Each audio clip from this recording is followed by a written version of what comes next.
메소포타미아 지역을 다시 통합하는 거는 바벨론입니다. 바벨론.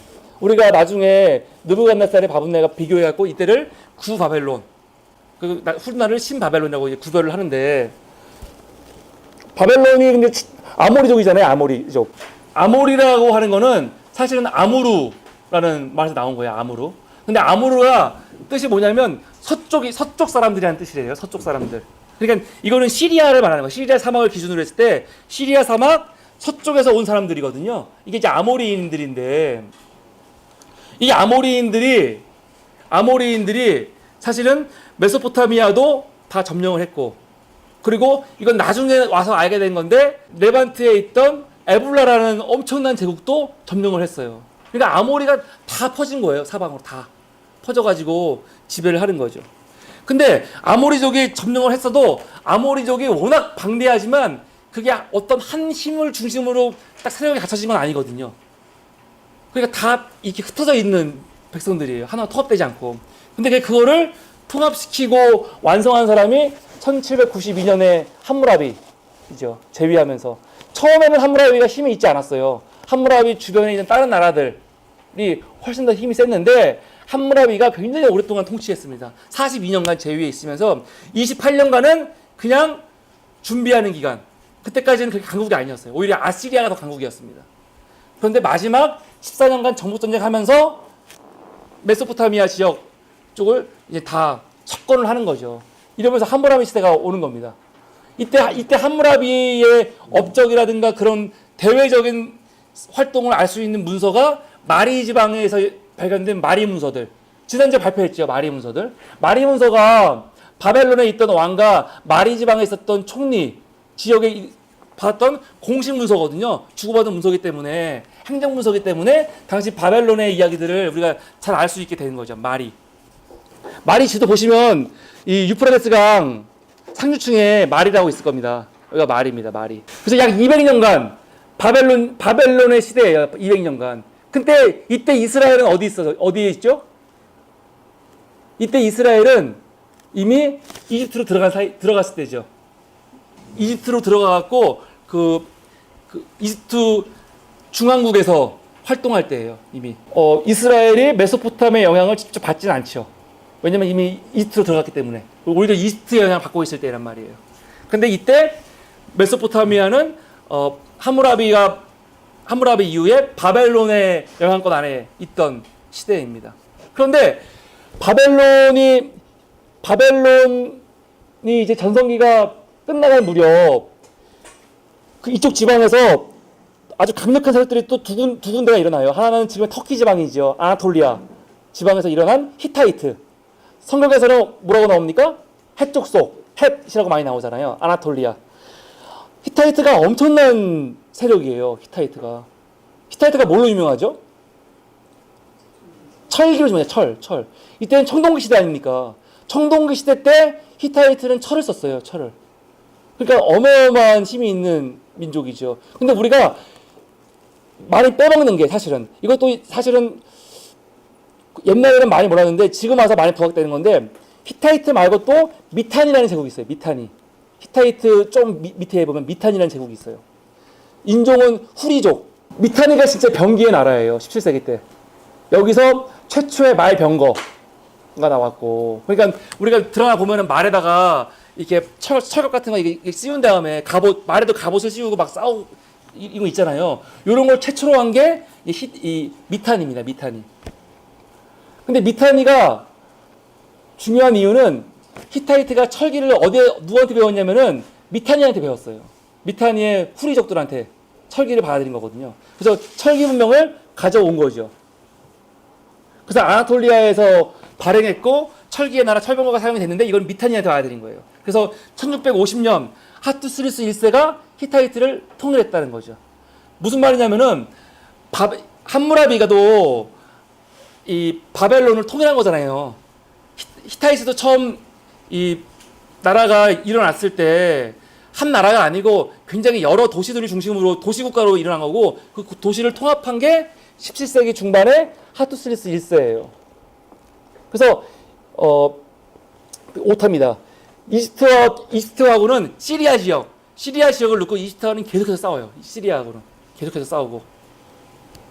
그리고 미타니를 두고 아세리아하고도 엄청나게 싸웁니다. 그러다 결국 히타이트가 1595년 무르시르스 2세 때 바벨론까지 점령해버려요. 그러니까 바벨론이 이때 망한 겁니다. 이때 망한 거예요. 함무라비의 바벨론은 이때 망한 겁니다. 구바벨론은. 그러니까 히타이트가 엄청난 나라인 거죠. 바벨론을 멸망시켜버렸으니까. 그런데 히타이트 입장에서 안타까운 게 무르시르스 1세가 바벨론을 점령했잖아요. 통치를 해야 되는데 통치를 못해요. 왜냐하면 본국에서 내란이 일어났습니다. 내란이. 돌아가죠. 돌아가서 여기서 암살당해서 죽고. 그러니까 그때부터 히타이트도 사형사가 되는 거예요. 바벨론 지역은 힘의 공백이잖아요. 그때 들어오는 게 카사이트족. 그래서 바벨론이 어떻게 구분되냐면은 바벨론 역사를 보면은 구바벨론 다음에 카사이트 바벨론이에요. 카사이트 바벨론. 그러니까 바벨론이 망했다기보다는 다른 계통의 바벨론이 믿는 거죠. 구바벨론, 카사이트 바벨론 그런 식으로. 나중에 이 느부갓네살은 어떤 바벨론입니까? 갈대아예요. 갈대아라는 지역이 있거든요. 거기서 일어난 바벨론이에요. 다 다른 바벨론이죠. 근데 보통 보면은 같은 바벨론의 계열로 보긴 해요. 근데 다 다른 거죠. 다 다른 거. 그래서 히타이트는 이렇게 약해지는데, 근데 뭐 바로 망한 건 아니고 다시 수필루리 우마스 2세 때 미타니 함락을 시키고, 그리고 아주 유명한 게 1285년 때 세트 1세, 람세스 2세 때와 싸우는 전투예요. 카데스 전투라고. 이게 이집트와 히타이트의 아주 유명한 전투인데 이게 아주 중요해요. 이제 무아탈리스와 람세스 2세 때가 너무 싸우니까 또 이 신흥 세력이었던 아시리아가 막 일어나니까 야, 더 이상 싸우면 안 되겠다 해서 둘이 화친을 맺거든요. 그래서 이 람세스 2세도 히타이트 공주와 결혼해갖고 부인이 삼고 그때부터는 그렇게 평화를 맺어요. 이게 카데스 전투고 평화 조약이 1269년에 있고 이게 지금 남아있단 말이에요. 근데 중요한 거는 문헌이 중요한 이유가 람세스 2세가 남긴 카데스 전투와 관련된 문헌을 보면은 이 전투는 누가 이긴 거냐면 람세스가 이긴 거예요. 람세스가 그것도 혼자서 막 싸우는 거예요. 막 영웅으로. 근데 나중에 히타이트에 가서 이 자료를 보니까 거짓말이에요. 그게. 람세스는 오히려 막 죽을 뻔한 걸 겨우 살아나기도 하고. 그러니까 이때는 최소한 누구도 이기지 못하는 전투예요. 승자가 없는. 그런데 기록은 자기들의 승리의 기록만 하는 거예요. 승리의 기록만. 특히 이집트는 그게 강한 거죠. 그래서 사람들이 얘기하는 게 왜 이집트에 출애굽에 대한 기록이 없냐? 없거든요. 출애굽에 대한 기록이 없어요. 전혀. 그리고 여기까지 대한 기록도 전혀 없고요. 아직까지는 전혀 없습니다. 없으니까 그거는 없었던 얘기 아니냐 이 얘기를 하는데, 없으니까 없었던 이야기인가? 그게 아니라는 거죠. 이집트인들이 그 기록을 남길 이유가 없는 거예요. 이집트에 남긴 기록은, 이집트인들이 역사 기록을 남기는 이유는 역사를 남기는 게 아니에요. 그거는 선전이고, 그리고 뭐냐면 그런 찬양시, 자기들을 과시하는 걸로 나타내는 거거든요. 대부분 상형문자, 히에로글리프, 그것도 다 대부분이 그냥 선전용이지 어떤 역사를 기록하는 게 아니라고요. 그냥 그걸 가지고 그대로 그걸 받아들이면 안 되는 것처럼, 그게 없다고 해서 없다고 말하면 안 되는 거죠. 그런 것들. 그러니까 카데스 전투 때 그 비문이 중요한 게, 고대인들의 문헌을 다 그대로 믿으면 안 되겠구나. 그거를 좀 사실 알 수 있는 거예요. 서로 비교하면서 보니까 거짓말도 많다는 거. 그러니까 어떤 거 하나 문서 발간돼 가지고 이 문서는 봐봐 이런 게 있잖아, 이게 진짜야, 이렇게 말할 수 없다는 거죠. 문서는 문서대로 이 기록이 왜 있을까 했을 때 그런 것들, 이거죠. 히타이트는 구약에 어떻게 나오냐면은 아브라함이 사라를 장례 지낼 때 햇사람, 에브론에 막발레고 사잖아. 이게 햇사람이라고요. 햇사람. 그리고 에서와 결혼한 사람도 햇사람이죠. 민수기 사사기에 보면요, 햇이 엄청나게 많이 등장해요. 엄청나게 많이 등장해요. 그리고 다윗 왕조의 아히멜렉과 우리아가 햇사람이잖아요. 다윗에게는 외인 부대가 있잖아요. 외인 부대. 다윗을 추동하는 외인 부대. 그 중에 햇사람 우리아가 아주 유명하고요. 그래서 구약은 후리족은 사실은 미타니거든요. 미타니. 또 시리아, 페니케 다 다른데 이 사람 모두 다를 그냥 해적 속이라고 불러버려요. 구약에서는요. 그러니까 구약을 볼 때 헷은 다 히타이트다 그렇게 말하면 안 돼요. 구약은 그냥 다 포용해서 헷 사람이야 이렇게. 마치 외국 사람들이 우리 아시아인들 아시아의 한국이 외국에 알려지기 전까지 외국인들이 다 아시아인을 보면 쟤네들 중국 사람, 일본 사람 막 그런 것처럼 사실은 그게 아닌 거 더 세부적으로 봐야 되는 부분이 있는 거죠. 근데 이 말은 뭐냐면 근데 이게 뭘 반영하는 거냐면 여기서 알 수 있는 거는 그만큼 이 시대 때 성경 다윗 시대 때 혹은 모세 시대 때 헷이라는 나라가 레반트 지역에 광범위하게 퍼져있다는 거예요. 광범위하게. 나라를 우리가 지도로 딱 그릴 때는 이렇게 여기까지 헷이야라고 딱 표시를 하지만 실제로 사람들은 인구 분포는 훨씬 더 여러 먼 지역까지 다 분포돼 있었고 그 지역에서 자리 잡고 있었다는 거죠.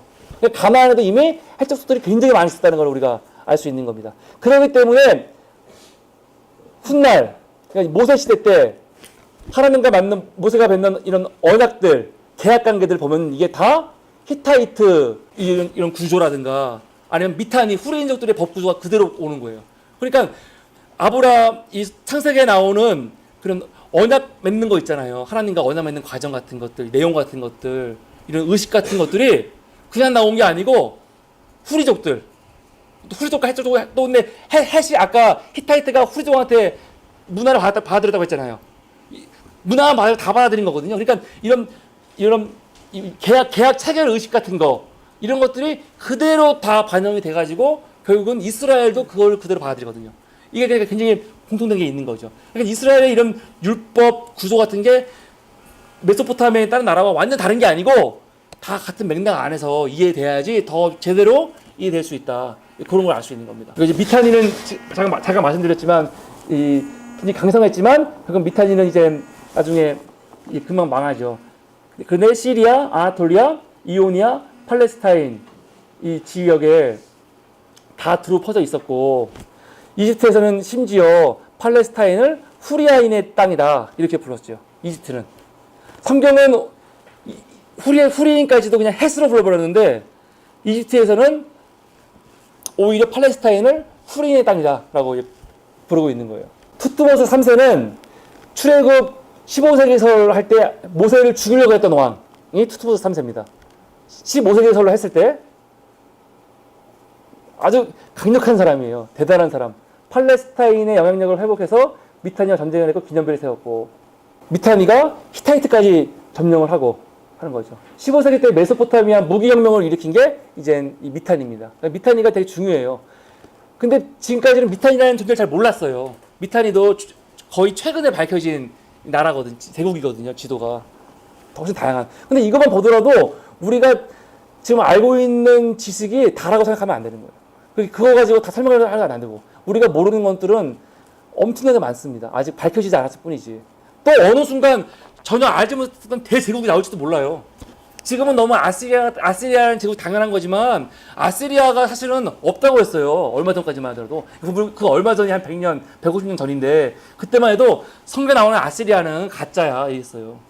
근데 지금은 누구도 아시리아의 존재를 가짜라고 하지 않거든요. 진짜 있어서 제국이지. 이런 거죠.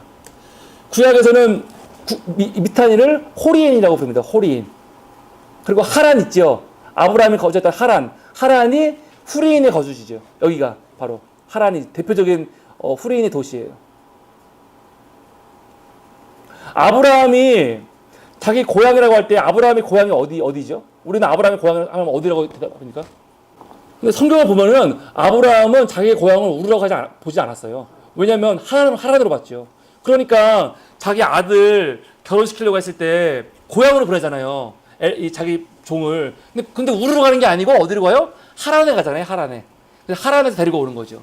그러니까 아브라함의 고향은 우르가 아니고 아버지 따라서 우르에서 나왔지만 아브라함이 자기 마음의 고향은 하란이었어요. 하란.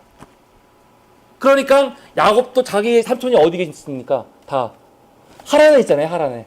라반도 다 하란에 있잖아요. 거주지. 그러니까 아브라함의 그러니까 이스라엘 족장들의 주된 거주지는 하란입니다. 하란. 근데 그 하란이 그 당시에 후리인들의 땅이라고요. 후리인. 그러니까 후리인들의 문화, 미타니의 문화가 얼마나 깊게 들어왔는지 알 수 있는 대목인 거예요. 그러니까 족장들의 문화는 사실은 후리인들의 문화와 직접적으로 관련이 있다고 보면 사실은 거의 틀리지 않죠. 성경에서 후리족, 호리족, 희위족 속, 여보수족 속 이게 다 후리입니다. 후리. 이름이 다 다르기 때문에 후리 이런 것들.